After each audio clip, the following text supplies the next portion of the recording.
In this Easter week that is in front of us, what do smoke, a fish, cows, and a pile of poop have in common? Let's talk about it.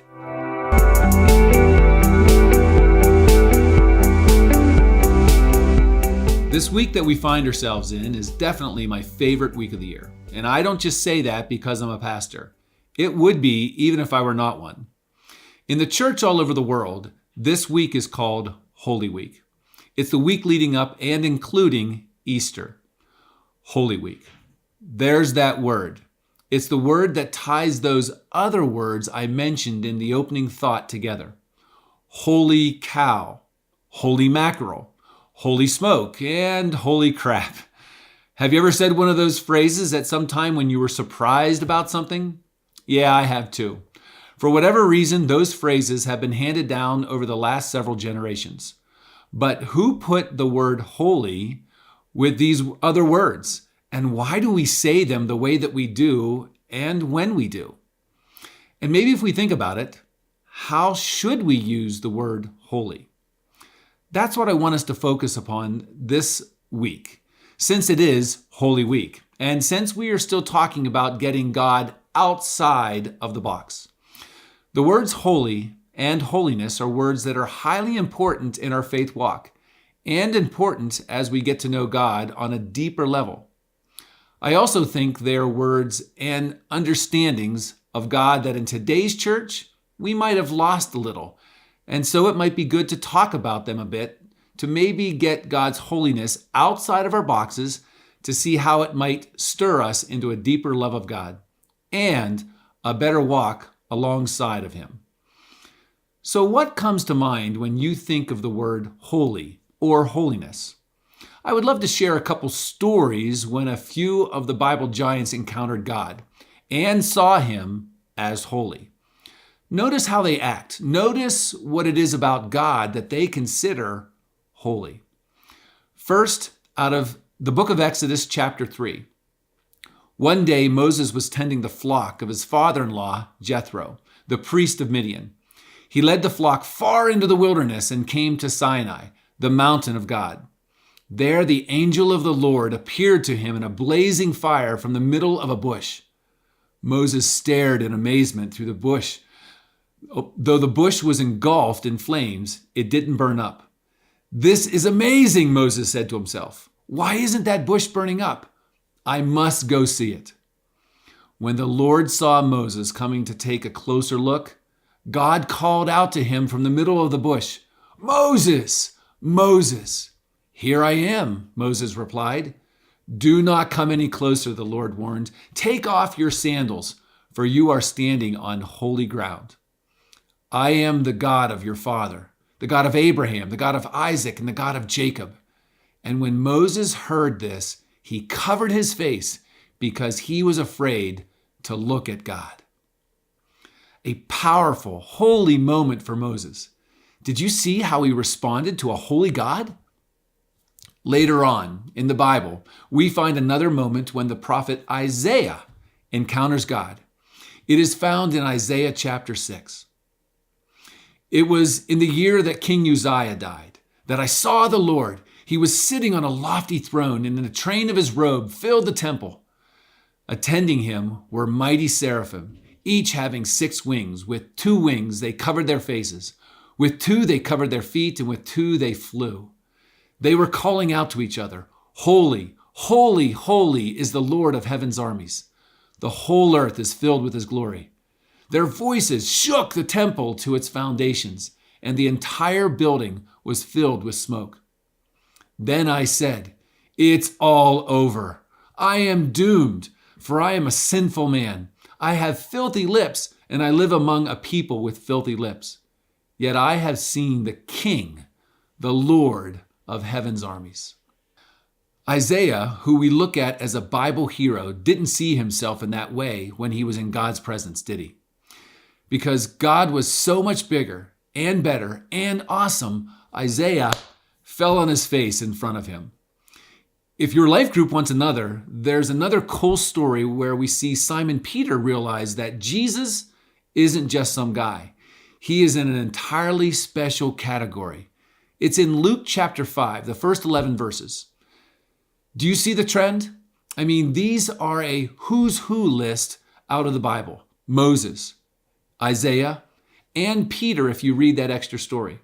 All three of them, when they realize that they are in the presence of God, they cover their face, they cry out, "Woe is me." They fall on their faces and say, "Go away." All three were overwhelmed and fell down in reverence of the God who was in front of them. God was outside their boxes in those moments with his holiness. You see, holiness, in defining it from a Christian perspective, is when something is separate or set apart from something else, a sense of purity or perfection. Maybe you think of a mountain spring water and how much better and pure it is in comparison to water from a treatment plant. Or maybe you are old enough to remember how Ivory soap is considered to be the best soap because it is 99.9% pure. It is soap that some say is so much better than other soap that it is in an entire separate category. In different places throughout the Bible, God shares the understanding that his people, first the Israelite nation, and then the church, was a holy nation because it was God's people. They were special. They were different from other people because they were God's. When we encounter God's holiness, it is something that is so much bigger and better and pure that what we really feel like running away. It's that good.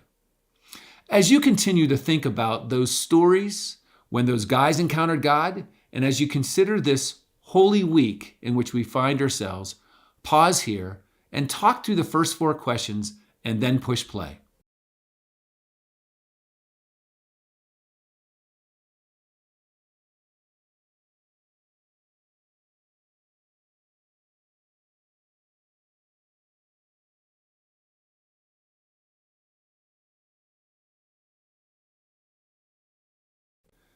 There are many places throughout the Bible where it talks about the holiness of God, or that God is holy, or even the idea that holiness is God's name, kind of like a nickname for God.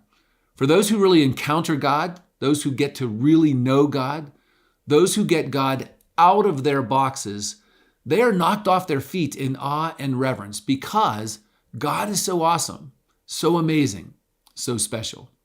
Okay. But here's the next part of getting God and his holiness out of our boxes to really see God as special. If we follow Jesus, if we have that presence of the Holy Spirit of God in our lives, changing us and transforming us to be more like Jesus, do you see where I am going? We become more and more holy. Don't believe me? The writer of the book of Hebrews challenges his readers with this word in 12:14. Work at living in peace with everyone, and work at living a holy life, for those who are not holy will not see the Lord. First, we are called to work at living a holy life, and even bigger, those who are not holy will not see the Lord. There are many places throughout the Bible where we are called and encouraged to live a holy life or a perfect life.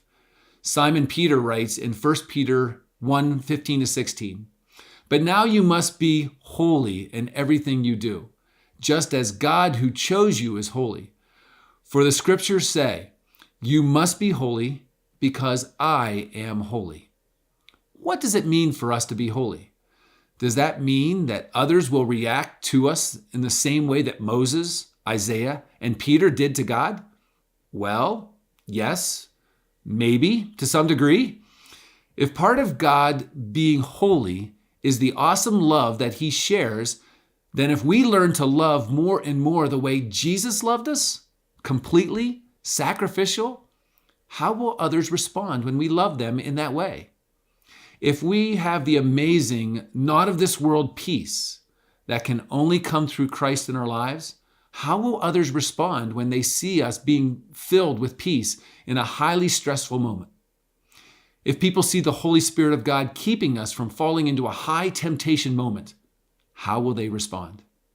You see, the more we get God and his holiness out of the box and allow his holiness to transform us, we begin to look different from others here in this world.